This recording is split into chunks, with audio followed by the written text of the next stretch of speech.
Everyone knows the story of history's greatest betrayal. A dictator, stabbed 23 times by his own friends. But what if the man whose name we all remember, Brutus, wasn't the true mastermind? This is the story of the man who really killed Caesar. The year is 44 BC. Rome is the center of the known world, and at its heart stands one man, Gaius Julius Caesar. He's more than a general. He's a living legend. His victories in Gaul are the stuff of myth. The common people of Rome don't just respect him, they adore him. They see him as their champion, the man who brought them glory and stability after decades of brutal civil war. His triumphs through the streets of Rome are spectacles of unparalleled grandeur, with cheering crowds throwing flowers at his feet. But in the hallowed halls of the Roman Senate, the mood is not celebratory. It is one of deep, simmering fear. Just 1 month before his death, the Senate had granted Caesar a title that sent a chill down the spine of every true Roman dictator, perpetu, dictator for life. For 500 years, Rome had been a republic. The very idea of a king was poison. It was a tyranny their ancestors had bled to overthrow. A dictator was a temporary emergency measure, not a permanent ruler. In their eyes, Caesar, with his statues erected alongside the ancient kings and his face stamped on coins, was behaving less like a first citizen and more like a monarch in waiting. They saw the traditions of the Republic, the very soul of Rome, crumbling before a single man's ambition. The question whispered in the shadowy colonnades of the Forum was no longer if Caesar would be crowned king, but when, and for a group of powerful senators, that was a future they would not allow to happen.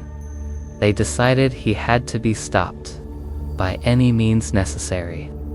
Our investigation into this conspiracy begins with the man history has cast as the lead actor, Marcus Junius Brutus. If you were to build the perfect Roman nobleman from scratch, you would build Brutus. He was respected, philosophical, and known for his unwavering moral compass. More than that, he carried the weight of history in his very name. His ancestor, Lucius Junius Brutus, was the legendary founder of the Roman Republic, the man who drove out the last king, Tarquinius Superbus, 5 centuries earlier. This legacy was everything to Brutus. He saw himself as the guardian of that republic, and he was close to Caesar, incredibly close. Caesar had pardoned Brutus after he fought against him in the Civil War. He had promoted him, favored him, and some historians even whisper that Caesar may have been his biological father, having had a long affair with Brutus's mother, Servilia. For Brutus, the decision to act against Caesar was not born of hatred, but of a terrible, agonizing conflict. It was a choice between his friend and his principles, between a man he loved and the republic he cherished. He was convinced that Caesar's death was a necessary sacrifice to save Rome from tyranny.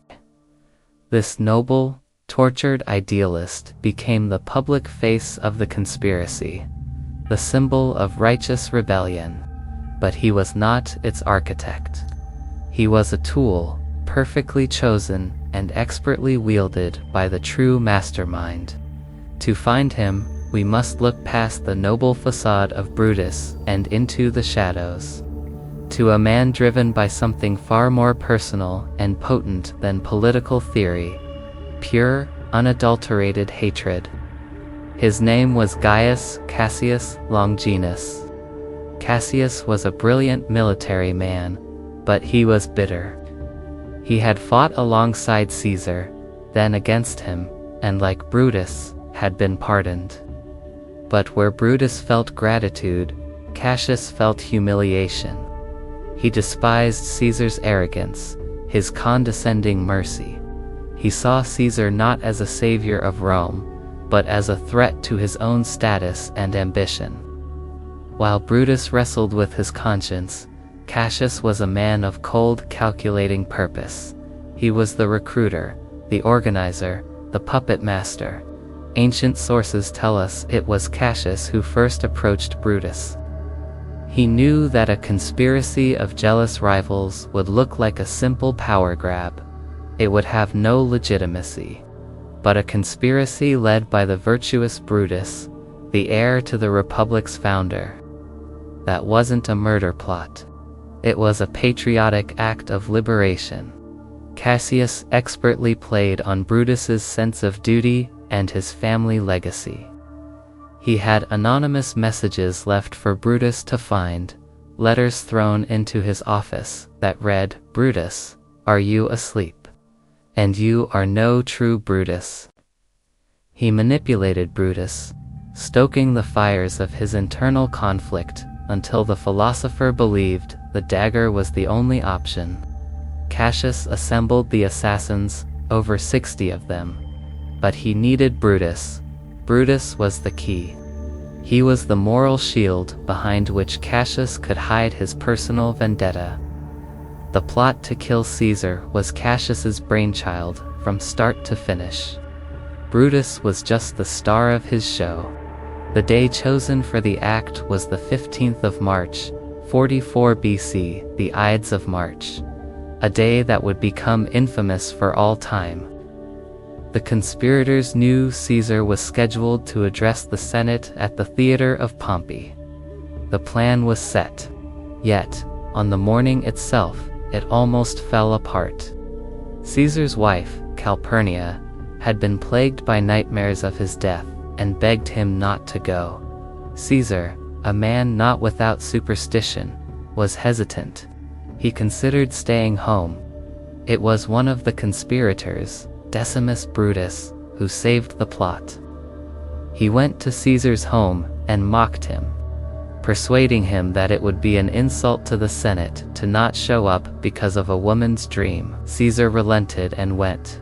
As he entered the portico, the trap was sprung. One of the conspirators, Julius Caesar, approached him with a petition, grabbing his toga as a prearranged signal.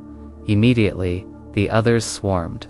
The first blow was struck, a glancing stab near the throat. Caesar, a seasoned soldier, tried to fight back. He was a cornered lion, surrounded by jackals. He saw faces he knew, men he had pardoned, men he had promoted.